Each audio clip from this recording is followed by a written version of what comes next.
que mes prières sont entendues par Dieu? Sont-elles efficaces? Est-ce que ma prière peut me permettre de voir Dieu agir pleinement dans ma vie? La prière que j'adresse à Dieu a-t-elle la capacité de changer, de transformer ma vie? C'est peut-être des questions que tu te poses actuellement, tu invoques Dieu et ces questions sont liées à des réalités. Tu ne vois peut-être pas Dieu te répondre et t'en arrives à une conclusion. Est-ce que ta prière est efficace? Alors, au travers de mon partage, je vais te révéler quelques pépites qui m'ont permis, moi, d'expérimenter la puissance de chaque mot, chaque parole que j'adresse à Dieu. La prière n'est jamais vaine. La prière a toujours un impact. Elle est toujours entendue, consignée par Dieu. Dieu répond. Pas toujours comme on le souhaite, mais il répond toujours. Et mon premier point, c'est quand tu vas dans la présence de Dieu, sois convaincu qu'il t'écoute. La Bible dit dans 1 Jean 5, verset 15, et si nous savons qu'il nous écoute, quelque chose que nous demandons, nous savons que nous possédons cette chose. Vois-tu, euh, il y a un homme, le roi Ézéchias, dans la Bible, qui fait face à une terrible nouvelle. Ésaïe va venir le voir dans 2 Rois 20, versets 1 à 3. Il est question que Ésaïe va lui dire qu'il va mourir. Et la première chose que Ézéchias va faire, plutôt que de se plaindre, plutôt que de crier, de murmurer, plutôt que de s'en prendre à Ésaïe, il va se retrancher dans la présence de Dieu et il va lui parler. Il va lui dire, ô Éternel, souviens-toi que j'ai marché devant ta face avec fidélité et intégrité de cœur et que j'ai fait ce qui est bien à tes yeux.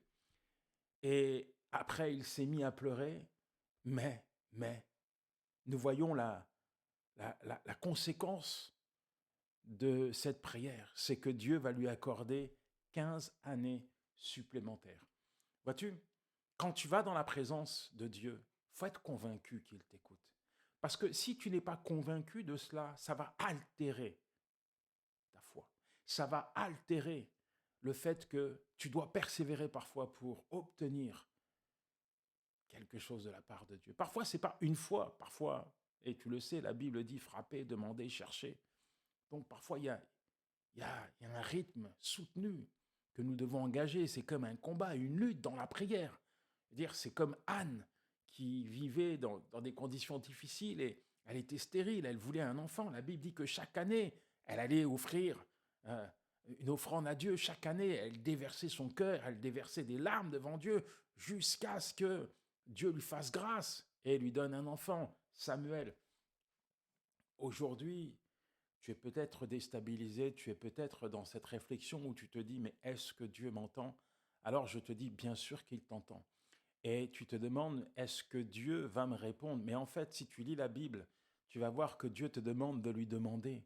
Dieu te demande de lui demander. Alors, quand tu vas dans la présence de Dieu, sois convaincu qu'il est là, qu'il t'écoute, qu'il va répondre à ta prière. Et vraiment, je veux t'encourager là-dessus parce que personnellement, pendant un certain temps, je me suis demandé, je me suis même remis en question par rapport à ma vie. J'en étais arrivé à m'imposer une religiosité parce que je voulais absolument que Dieu réponde à mes prières. Et je pensais qu'il fallait que je m'impose certaines rigueurs, une certaine discipline pour que tout à coup j'attire la faveur de Dieu. Mais la Bible, c'est une invitation.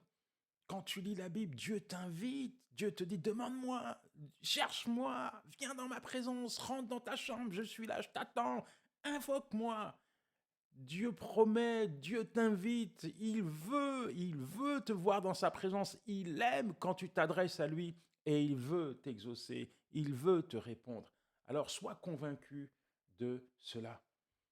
Mon deuxième point, c'est, il faut aussi te libérer de certains fardeaux. Tu sais, il y a des fardeaux qui t'empêchent de vaquer à la prière. Il y a des fardeaux qui t'empêchent de saisir une parole, une réponse à tes requêtes.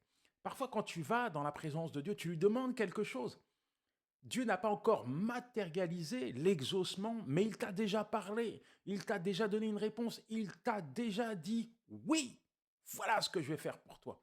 Moi, j'ai vu des personnes qui étaient malades, qui étaient encore à l'hôpital, et je prie pour eux, j'ai cette conviction que Dieu va les guérir. Et je leur dis, Dieu t'a guéri aujourd'hui. Ils sont encore à l'hôpital, mais saisis d'une foi, ils saisissent cette parole, et quelques temps plus tard, boum, la guérison de l'Éternel s'opère dans leur vie. Il y a des fardeaux parfois qui t'empêchent de saisir la parole de Dieu. Il y a des fardeaux parfois qui t'empêchent même d'aller dans la présence de Dieu, de prier, d'invoquer Dieu. Voilà pourquoi il est important de te décharger. Quand tu vas dans la présence de Dieu, décharge-toi. La Bible dit dans 1 Pierre 5, verset 7, déchargez-vous sur lui de tous vos soucis, car lui-même prend soin de vous. Il y a des soucis, il y a des fardeaux, il y a comme des jougs parfois qui nous empêchent de regarder à Dieu et qui nous poussent à faire le focus sur une situation qui est contraignante. Lâche prise et laisse Dieu faire. Lâche prise, va dans la présence de Dieu. Lâche prise et saisis les réponses, les promesses de Dieu. On raconte l'histoire d'une femme qui était criblée de dettes. Elle avait fait faillite, des soucis à n'en plus finir. Et à un moment donné, elle dit, je ne mène plus de vie de prière, je suis tellement sec à l'intérieur, rongé par l'inquiétude, rongé par les soucis. Mais un jour, elle décide de se décharger sur Dieu, de déposer au pied du Seigneur tous ses soucis et d'aller dans sa présence pour recevoir la paix, pour recevoir une parole, une direction de sa part. Et ça lui a été bénéfique, parce que Dieu a parlé, parce que Dieu lui a donné les directives nécessaires pour se reconstruire, pour se relever, et aujourd'hui, elle est pleinement épanouie. Alors qu'est-ce qui te retient, toi? Qu'est-ce qui t'empêche d'aller dans la présence de Dieu? Qu'est-ce qui génère du souci dans ton cœur, qui t'empêche même d'ouvrir la parole de Dieu afin de saisir une pépite, une parole qui va te fortifier et t'encourager et booster et tonifier ta foi? Dépose tes soucis, dépose tes fardeaux aux pieds du Seigneur. Mon troisième point, cherche toujours la volonté de Dieu.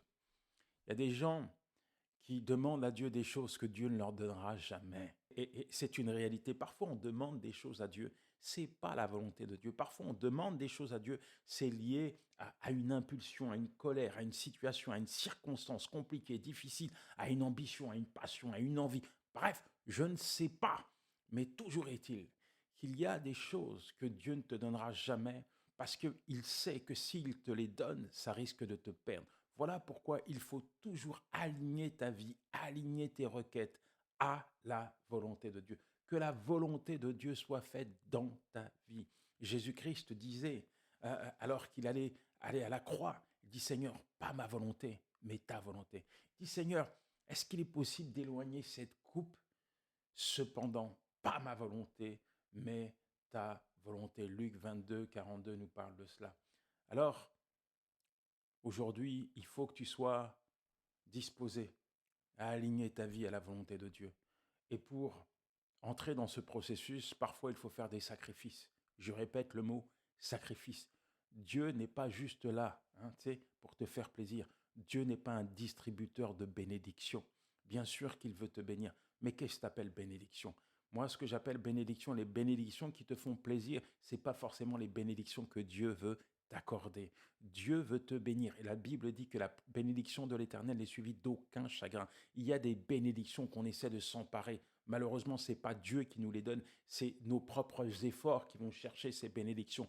Et le résultat, c'est que ça engendre du chagrin, ça engendre de la tristesse, ça engendre de l'égarement, ça nous éloigne même de la volonté de Dieu. Ce que Dieu veut te donner apportera toujours le bonheur, la paix, la joie, l'épanouissement. Ce que Dieu veut te donner fera de toi une source de bénédiction. Alors apprends aujourd'hui à aligner ta vie, à aligner tes requêtes à la volonté de Dieu. Comment la connaître?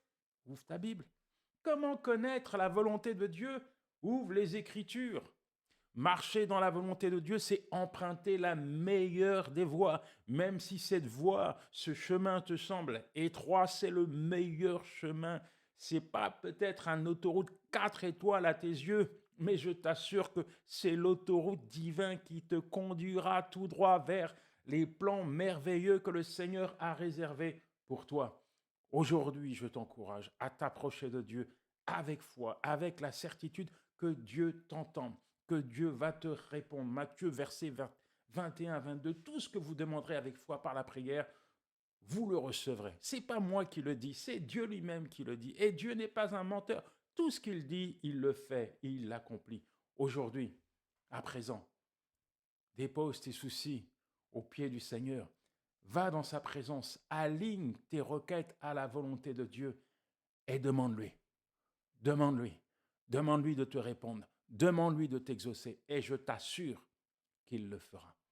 Je vais à présent prier pour toi maintenant. Et puis, Seigneur, merci. Parce que tu as parlé au cœur de ton enfant. Merci parce que tu te révèles à lui. Quand tu lui révèles ta volonté, Seigneur, ça éclaircit son intelligence et ça lui permet de comprendre quelle est ta volonté. Seigneur, viens écrire ta parole dans son cœur. Viens écrire ta volonté dans sa conscience afin qu'il puisse, Seigneur, aligner chaque mot, chaque requête, Seigneur, qu'il t'adresse à ta volonté. Merci, mon Dieu, parce que tu l'emmènes, tu l'encourages à déposer ses fardeaux à tes pieds. Merci, Seigneur, parce que je sais, Seigneur, que tu lui réserves de grandes choses, de belles choses, de grandes bénédictions. Père, merci, parce que ces bénédictions vont enrichir sa vie, Père. Merci pour l'œuvre que tu as accomplie dans sa vie. Dans le nom de Jésus, je t'encourage à aller dans la description. Tu as ce livre, Jabet, un homme, une prière que j'ai écrit. C'est un livre merveilleux qui va bouleverser ta vie de prière. Je te le présente parce que je vais te l'offrir. Tu as juste à télécharger mon application, direction la boutique, et tu vas dans les e-books et tu vas retrouver ce livre. Lis-le. Dieu a décidé de consigner une prière dans le livre des Chroniques et c'est pas pour rien. Cette prière que Jabet a adressée à Dieu, c'est un modèle en soi, c'est une pépite qui éclaire, qui illumine notre vie de prière. Ne t'en prive pas et bien sûr, abonne-toi à la chaîne. À bientôt.